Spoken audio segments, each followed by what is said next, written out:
You ever notice how Buffy the Vampire Slayer, a show that's technically about demons, blood, and the literal end of the world, somehow manages to scare you most when it's not supposed to?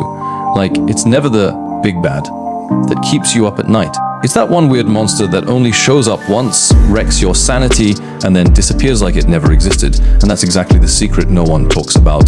The monsters of the week in Buffy weren't just filler, they were a mirror. A mirror that showed us something uncomfortable about us. Now, before I dive into that secret, let's get real. If you've ever finished an episode of Buffy and sat there thinking, wait, why did that creep me out more than anything Freddy Krueger ever did? Then yeah, this one's for you. Because what if I told you that Buffy's real horror never came from the vampires, but from the things that looked almost human? Let me explain. Remember Husk Season 4, Episode 10. Yeah, the one where no one could talk. Just silence. Those creatures, the gentlemen, floating like Victorian funeral dolls, grinning like they'd swallowed your soul before dinner. They didn't need blood, claws, or chaos. They just needed your silence. And that's the first sign of the forbidden truth about Buffy. The monsters of the week are scarier because they act like what we hide in daylight. Think about it. The gentlemen don't just steal voices. They steal agency. They make you helpless in a world that's still smiling. That's not fantasy. That's corporate meetings. That's trauma. That's the real world. And that's why these one-off villains hit harder than the big bads ever could. But here's the irony. The big bads were always supposed to be the stars, the master. The mayor. Glory, they had the grand plans, the speech is the end game. But what did they never have? That unnerving realism. Because deep down you knew what the big bad wanted. Power, immortality, control. But when the monster of the week shows up, it's something else entirely. Something that feels like it's sitting right behind your shoulder, breathing too softly to hear. And here's where things get dark. These throwaway villains actually expose the weak spot of Buffy's universe. They show us that evil doesn't have to be massive. It can be microscopic, personal. Let's take Der Kinderstub from Killed by Death. He doesn't destroy the world. He just kills sick kids. Quietly.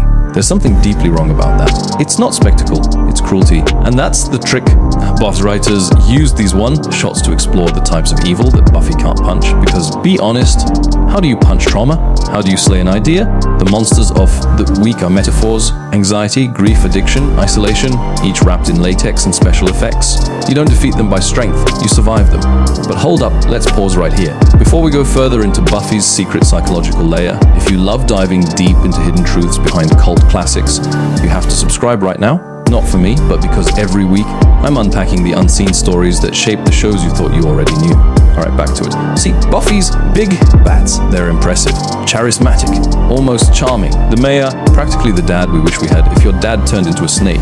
Glory, terrifying! Sure, but at least she had a motive. She wanted to go home. Even Angelus, yeah, the Psycho X still had traces of humanity. You could understand him. That's the key difference.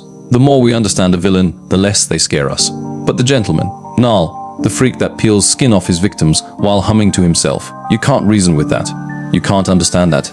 You can only fear it. And that's the beauty and the horror of Buffy's lesser-known enemies. Now, imagine this. You're rewatching the show. Buffy's handling vampires left and right, no sweat. But then suddenly, the camera lingers too long on a smiling stranger. A weird sound in the hospital hallway. Someone says a name you've never heard, and you feel it. That chill that crawls under your skin, that's not random, that's design. These episodes were never fillers. They were emotional calibration. They reminded us what fear feels like when the big battles became too abstract. Because you can't fear apocalypse every week. You get used to it. But a monster that makes you mute while it steals your heart. Yeah, you'll remember that forever. And here's the forbidden knowledge most fans miss. Those one-episode monsters were never about external evil. They were about Buffy's internal state. Every monster was a mirror. In Killed by Death, Buffy's fear of hospitals becomes a literal monster. In Fear itself, her emotional isolation turns into a demon that feeds on fear. And the ultimate joke, it's tiny. The metaphors are brutal. The show used fantasy to make emotion tangible. Now, let's get honest for a second. If Buffy were made today, half of these metaphors would probably spark a dozen think pieces and cancel threads, but that's what makes it timeless. It dared to visualize emotion through horror. And yet, there's a harsh truth hiding here. The monsters of the week work too well. They expose something the show couldn't fix, that in Buffy's world, evil doesn't disappear when the big bad dies. Because evil doesn't have a face, it has infinity faces. Every fear, every lie, every broken part of humanity can become something monstrous. Now, some fans like to laugh off the sillier episodes, Beer Bad, Double Meat Palace. Yeah, I see you rolling your eyes. But even those ridiculous plots carry the same undercurrent, the horror of losing control. Beer Bad? Sure, it's goofy, but look deeper. It's about regression, about what happens when intellect and morality collapse. It's humanity stripped back to instinct. That's not comedy. That's anthropology disguised as nonsense. So why does this matter? Because Buffy, the show, the character, the myth, was never about fighting monsters. It was about what happens when monsters look like people you love. Every throwaway villain in the show exists to remind us that horror isn't supernatural. It's in trust, in memory, in kindness turned cruel. The gentlemen don't talk, but they smile. Niall doesn't rage, he sings. Der Kinderstadt doesn't hunt, he comforts. That's the real nightmare. And that brings us back to the big question. If the scariest villains in Buffy are the ones we barely remember, what does that say about the world we live in? So here's where it gets real, Jones fam. Every single monster of the week in Buffy the Vampire Slayer isn't just a one-off nightmare. It's a warning, coded, poetic, and uncomfortable. Because beneath the claws and creepy grins, each of them exposes something Buffy herself doesn't want to face. And when you see it that way, the show stops being about saving the world. It becomes about surviving your own reflection. Now, let's play a little game. I want you to picture the last time a villain in Buffy actually terrified you, not shocked you, not impressed you. Terrified you. Odds are it wasn't a god or a vampire or even a demon army. It was something smaller. Stranger. Something that reminded you of something you felt, not something you've seen. That's why Hush hits so hard. The gentlemen weren't just stealing voices, they were stealing connection. And in a show built on witty dialogue and clever one-liners, silence was the scariest possible weapon. It wasn't violence that made you flinch, it was stillness. That's the forbidden knowledge at the core of Buffy's horror. The show terrifies you by removing the things that make you feel human. And here's where I'll drop a controversial take. The big bads, they're the easy part. They're fun, loud, explosive. You can fight them. But the monsters of the week, they show you the problems you can't punch your way out of. Heartbreak, grief, guilt, identity loss. Those things don't die. They evolve. You see, Buffy's writers were sneaky geniuses. They knew that the audience would tune in for demons, but stay for the emotional dissection. That's why so many of those random episodes are metaphors wearing Halloween masks. And we didn't even notice. We laughed, we screamed, we moved on, but subconsciously, we absorbed every lesson. Take, killed by death. Buffy faces a creature that only attacks the sick and dying. At first, it feels like another creepy hospital monster. But dig deeper. It's about Buffy's unresolved trauma from her mother's death. The demon isn't just haunting the hospital. It's haunting her mind. That's storytelling genius disguised as creature feature. Now, let me throw a hypothetical at you. What if Buffy's monsters of the week were never meant to be random? What if every single one was born directly out of Buffy's emotional state that week? Like a psychological barometer with fangs. Each villain reflecting what she can't admit or what she's trying to bury. Think about that next time you binge it, because it changes everything.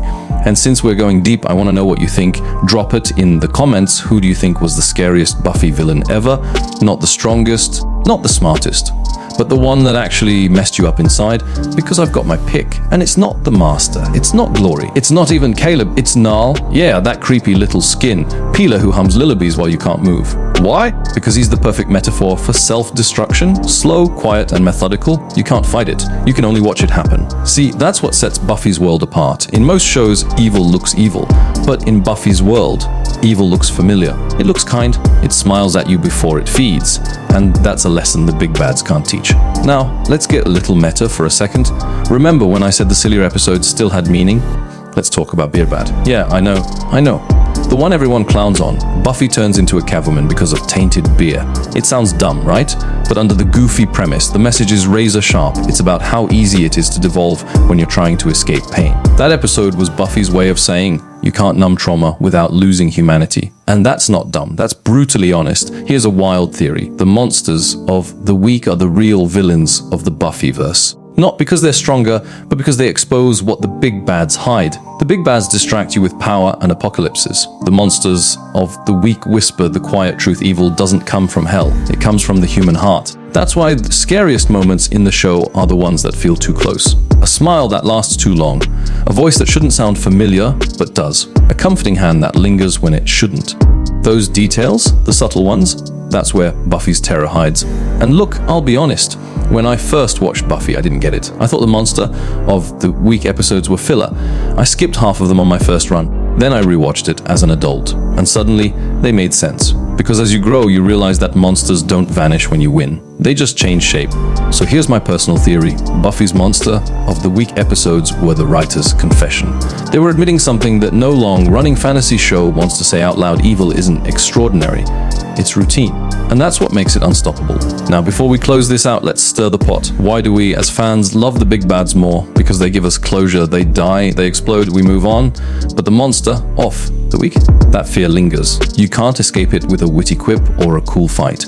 It follows you into your dreams. That's the kind of storytelling that leaves scars. And maybe that's the real reason we remember Buffy at all. Not because she saved the world 100 times, but because she showed us what it means to face our own darkness over and over again. That's not supernatural, that's human. So here's the closing truth, Jones fam. The monsters of the week were never the joke. They were the prophecy. They told us that evil doesn't come from outer dimensions or ancient rituals. It comes from the parts of us we pretend don't exist. And that is what makes Buffy timeless. Alright, now I'm throwing it back to you. What's your Buffy episode that still creeps into your thoughts late at night? Drop it below. And if you made it this far, you already know what I'm gonna say. Hit that subscribe button and join the Jones Breakdown family, because next week we're diving into why the boys' Homelander might not actually be the villain at all. Yeah, you heard me. We're just getting started. And remember, in the Buffyverse, the scariest monsters are the ones that don't need to roar. They just smile.